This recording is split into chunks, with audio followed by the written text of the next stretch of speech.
సుప్రీంకోర్టులో NTA and union government రెండు affidavits submit చేశారు వేరువేరుగా.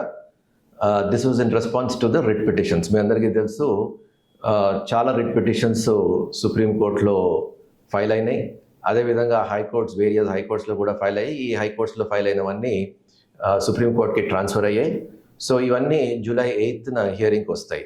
సో జూలై 8 వరకు వెయిట్ చేయకుండా నిన్ననే గవర్నమెంటు ఎన్టీఏ రెండు ఎఫిడవిట్స్ వేరువేరుగా ఫైల్ చేశారు. సో అందులో గవర్నమెంట్ ఏమందంటే, ఒకవేళ రీనీట్ కండక్ట్ చేస్తే it would seriously jeopardise lakhs of honest candidates. తర్వాత ఇంకోటి ఏమన్నారంటే, there is total absence of proof of large scale breach of confidentiality. Large scale irregularities జరగలేదు.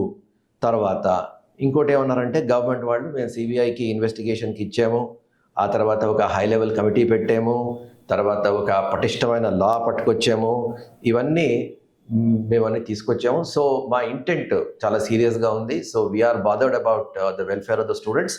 కానీ ఇప్పుడున్న పరిస్థితుల్లో ఇవి large scale breach of confidentiality జరగలేదు కాబట్టి నీట్ మళ్ళా కండక్ట్ చేయకూడదు. ఒకవేళ చేస్తే it will seriously affect lakhs of honest candidates అని అన్నారు.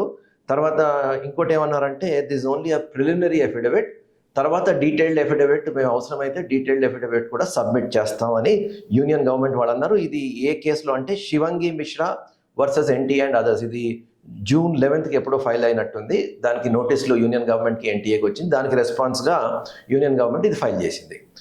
ఆ తర్వాత ఎన్టీఏ కూడా ఒక ఎఫిడవిట్ ఫైల్ చేసింది.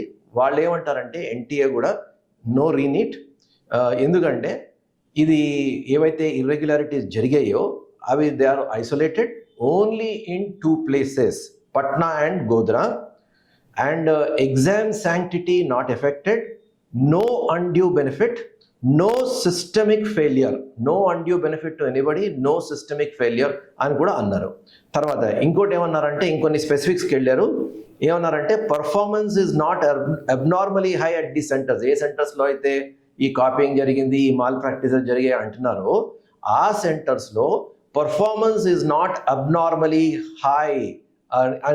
అబ్నార్మలీ హై అంటే ఎవరికి ఎక్కువ మార్క్స్ అయితే రాలేదు, వాళ్ళకేం అన్డ్యూ బెనిఫిట్స్ రాలేదు, అందువల్ల దీనివల్ల ఏమి ఎగ్జామ్ శాంక్టిటీ దెబ్బతినలేదు అని వాళ్ళు అంటారు. తర్వాత number of candidates involved is minuscule, అంటే కొన్ని less than 100 number of candidates ఉన్నారు, it is minuscule. So therefore ఒకవేళ మళ్ళా నీట్ కండక్ట్ చేస్తే it will be harmful to the larger public interest అని అన్నారనమాట. సో దే ఆర్ అండ్ ఎవరికైతే candidates affected ఉన్నారో వాళ్ళ రిజల్ట్స్ మేము విత్హెల్డ్ చేశాము. సో అందువల్ల ఏమీ ఇబ్బంది లేదు, ఎట్టి పరిస్థితుల్లోనూ నీట్ మళ్ళా కండక్ట్ చేయకూడదు, చేస్తే it will be harmful to the larger public interest అని ఎన్టీఏ వాడు అన్నారు. This was in response to Vanshika Yadav versus union of India.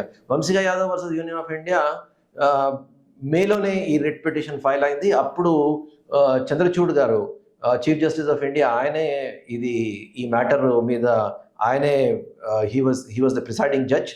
ఆయన ఏమన్నారు అంటే, సో జూలై 8కి వాయిదా వేసి ఆ తర్వాత వీళ్ళు రిజల్ట్స్ విత్హెల్డ్ చేయాలన్నారు. సో రిజల్ట్స్ మాత్రం మేము ఆపము, there will be no stay on results అని అన్నారు. సో ఆయన కూడా జూలై 8కి అప్పుడే original petition, this is the original petition, ఆ ఒరిజినల్ పిటిషన్కి వీళ్ళు ఎఫిడవిట్ ఫైల్ చేశారు. సో ఇది పరిస్థితి. నేను మొదటి నుంచి చెప్తున్నాను, NTA as well as government వీళ్ళ వాదన ఏ విధంగా ఉంటుంది అంటే, లార్జ్ స్కేల్ ఇర్రెగ్యులారిటీ జరగలేదు, ఏమైనా కూడా ఒక 2 సెంటర్స్లో అయ్యాయి. సో దానివల్ల నేను చెప్పిన మాటలే వీళ్ళు కూడా వాడుతున్నారు, శాంక్టిటీ ఎఫెక్ట్ కాలేదు, so there is no problem అని అన్నారు. అయితే ఇప్పుడు జూలై 8న ఏం జరగబోతుంది? So that is what is important. ఎందుకంటే చాలామంది ఏదో జూలై 8న ఏదో బ్రహ్మాండం జరిగిపోతుంది అని వెయిట్ చేస్తున్నారు. So sorry to disappoint you. ఎందుకంటే జూలై 8 నాడు ఏమవుతుంది, ఇప్పుడు ఎన్టీఏకి నోటీసులు ఇచ్చారు.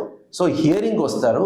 So NTA may decide to argue or NTA may say, NTA కానీ యూనియన్ గవర్నమెంట్ కానీ వాళ్ళ లాయర్స్ ఏమంటారు, మాకు ఇంకొంచెం టైం కావాలి రెస్పాండ్ అవ్వడానికి అనొచ్చు, లేదా ఆ రోజే వాదన వినిపించవచ్చు. ఇన్ ఎనీ కేస్ ఆ రోజు సుప్రీం కోర్టు మాత్రం ఏమీ డిసైడ్ చేయదు. ఆ రోజు nothing will happen, only hearing ఉంటుంది, లేదా వర్స్ట్ కేసులో ఒక వాయిదా పడుతుంది. సో ఆ రోజు మనకి ఏమి జస్ట్ ఒక సుప్రీంకోర్టు ఏం ఆలోచిస్తుంది అన్నది మనకి కొంచెం ఒక ఐడియా వస్తుంది. ఎలా వస్తుంది? సుప్రీంకోర్టు జడ్జెస్ అడిగే క్వశ్చన్స్, ఆ తర్వాత వాళ్ళు చేసే కమెంట్స్, దాని ద్వారా మనకి ఏదైనా కొంచెం సుప్రీంకోర్టు థింకింగ్ గురించి తెలుస్తుంది తప్ప nothing great is going to happen on July 8th. కాకపోతే ఈ ఎఫిడవిట్స్ ఆ తర్వాత ఎవిడెన్స్ ఈ విధంగా ఉండడం వల్ల ఈ పిటిషనర్స్ ద్వారా లాయర్స్ ఎవరైతే ఉన్నారో, ఈ పిటిషనర్స్ తరఫున లాయర్స్ ఎవరైతే ఉన్నారో వాళ్ళు ఆర్గ్యూ చేయడానికి కూడా ఏం లేదు. ఎందుకంటే వాళ్ళు ఇండిపెండెంట్గా ఇన్వెస్టిగేట్ చేయరు కదా. వాళ్ళ ఇన్వెస్టిగేషన్ ఎలా ఉంటుంది? వాళ్ళు దేని మీద డిపెండ్ అయి ఉంటారు? ఏ ఎవిడెన్స్ మీద డిపెండ్ అయి ఉంటారు? పోలీస్ కేసెస్ లేకపోతే ఇప్పుడు CBI. So CBI is doing తన పంతం చేసిపోతుంది and they are only concentrating on Bihar and Patna and Godhra. So అలాంటప్పుడు వీళ్ళకి ఫ్రెష్ ఎవిడెన్స్ అంటూ ఏం ఉండదు. తర్వాత మీరు గమనించారో లేదో, ఈ అన్నిటికన్నా ఎక్కువ, అందరికన్నా ఎక్కువ గొడవ చేసింది ఒక 2 coaching institutes, north India based coaching institutes. వాళ్ళకేమో మొట్టికాయలు పడినట్టున్నాయి. సో వాళ్ళు ఇమీడియట్గా వాళ్ళ ఒక కోచింగ్ ఇన్స్టిట్యూట్ అయితే సోషల్ మీడియాలో వాళ్ళు పెట్టిన వీడియోస్, ట్వీట్స్ అన్నీ డిలీట్ చేసేసారు. ఆ తర్వాత ఇద్దరు వాళ్ళ almost they have lock their mouths అన్నమాట. వాళ్ళు అసలు ఏం మాట్లాడలేదు ఇప్పుడు. సో వాళ్ళ తరఫున లాయర్స్ కూడా ఏం మాట్లాడతారో మనకు తెలుసు. సో ఆబ్వియస్లీ అందులో ఇంకేం మాట్లాడడానికి ఏం లేదు. ఆ తర్వాత there are lot of petitioners, independent students petitioners ఉన్నారు. వాళ్ళు ఎంత స్ట్రాంగ్గా ప్రజెంట్ చేస్తారన్నది డౌటే. Plus on top of that ఒక ఇంట్రెస్టింగ్ థింగ్ ఏంటంటే, చాలామంది స్టూడెంట్స్ కొత్తగా రిట్ పిటిషన్స్ పెట్టారు. ఏది సుప్రీంకోర్టులో వేశారు, హైకోర్ట్స్లో కూడా వేశారు. ఏంటంటే రీనీట్ ఉండకూడదని. రీనీట్ ఉంటే కష్టపడి చదివిన వాళ్ళకి దే విల్ బి ఎఫెక్టెడ్.